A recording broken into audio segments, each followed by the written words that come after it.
Hey everyone, welcome back. Today we're going to talk about the 3 follower mistakes. This is a follow-up video to another tutorial I did a couple of weeks ago, so check that one out if you haven't. So today we're talking about 3 mistakes that followers have in their dance that when you pay attention to those, it really changes what the leader experiences. And of course, on the dance floor, we don't have the opportunity to say these things to our partners. So this is why I am making this tutorial, so you have some clues as to why certain things work better than others. Alex is here today to demo this. The first mistake that happens a lot for followers is in the closed side of the embrace when it comes to close embrace. So in open embrace, we're usually in this position. But in close embrace, we come into this position. And if you watch my arm here on the close side, if I bring it down on the leader here and keep it here and I lock it down, it creates a lot of tension for the leader on this side. Now, you might be doing this because you need a little bit of support from time to time, but this kind of pressure actually creates a lot of tension, a lot of pain for the leader. Now, ideally, if you can, in close embrace, your left arm should go on top of the leader, on top of the shoulder. So let me show you from here. So here, you might put it, I usually keep it across this way. Some followers might put it like this. Sometimes I'll even have my fingers on the other side of the shoulder, maybe. Make them giggle a little bit. Now, this might not be comfortable for some because let's say I'm much shorter than my partner, which then would require me to really go on top and really extend here, which might not be very comfortable. So you might have to be here. It might be more comfortable for you to align your arm here. But the key is that when you bring the arm across on your partner, that you make sure you don't also pinch down.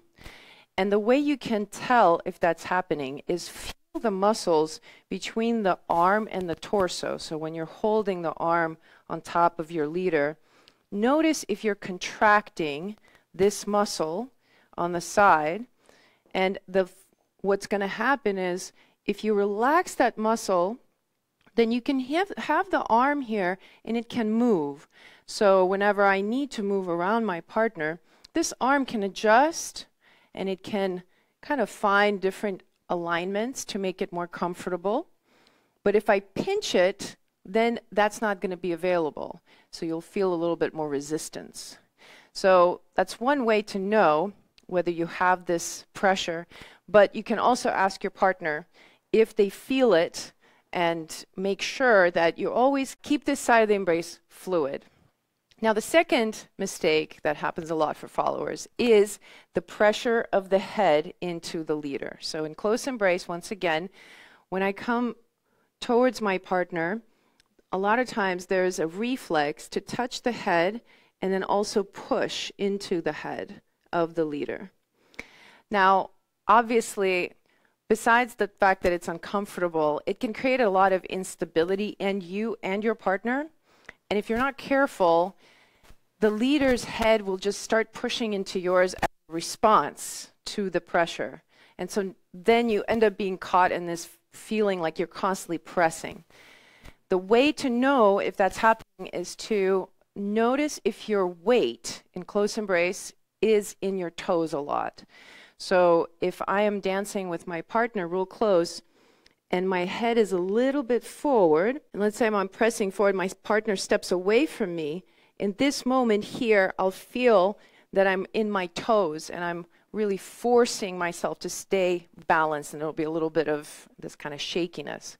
So pressing of the head is common, and the way I deal with that, because the reflex is really strong, once you feel somebody's touch on this side, you really want to press into it. One thing I say is check in throughout the dance and see if you can, again, feel that your head can move a little bit. Not that you need to move it a lot, but that you kind of have a little bit of this give around this area.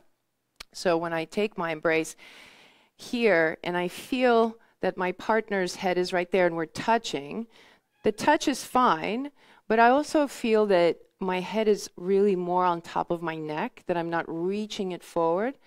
And obviously, for some, if you have a lot of reflex to push forward, if you check in with your neck, you'll feel the tension, because the tension builds up pretty quickly once you get going. And if you keep pushing the head forward, it can create a lot of discomfort around the shoulders and neck. So if you feel that, that's definitely a sign of the head being too forward.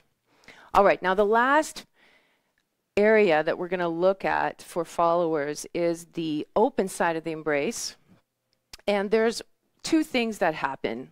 One of two things can happen. Either the embrace is not going to be consistent. So what will happen is, if my partner invites me to go to around them this direction, before going, I allow my elbow to release. So go ahead. So I release and then go. And so in the dance, you might see a lot of this kind of action. Anytime that there is an invitation to go, the reflex first is to let go of the elbow a little bit or a lot and then go.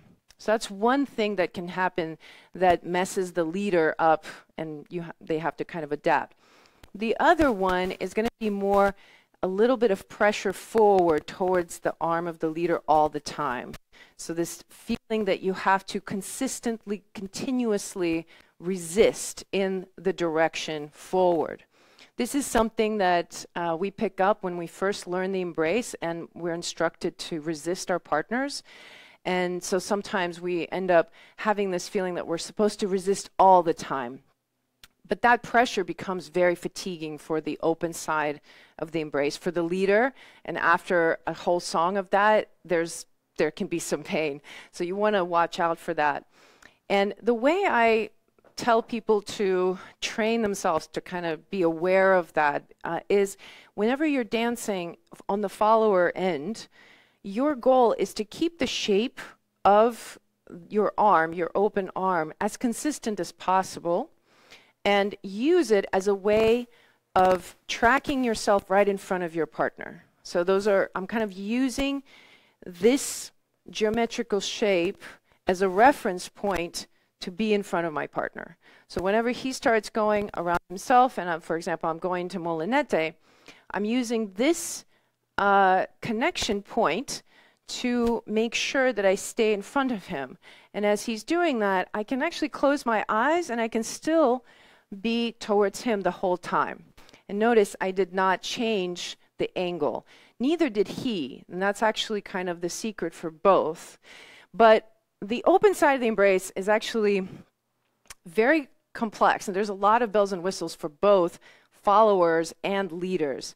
So I invite you to check in next week, because I'll do a lesson just on the open side of the embrace, and I'll give you my secret sauce formula for making sure that the open side of the embrace stays really, really comfortable and adaptable in your dance. If you haven't done so already, make sure you subscribe, and I hope I see you next week. Until then, ciao.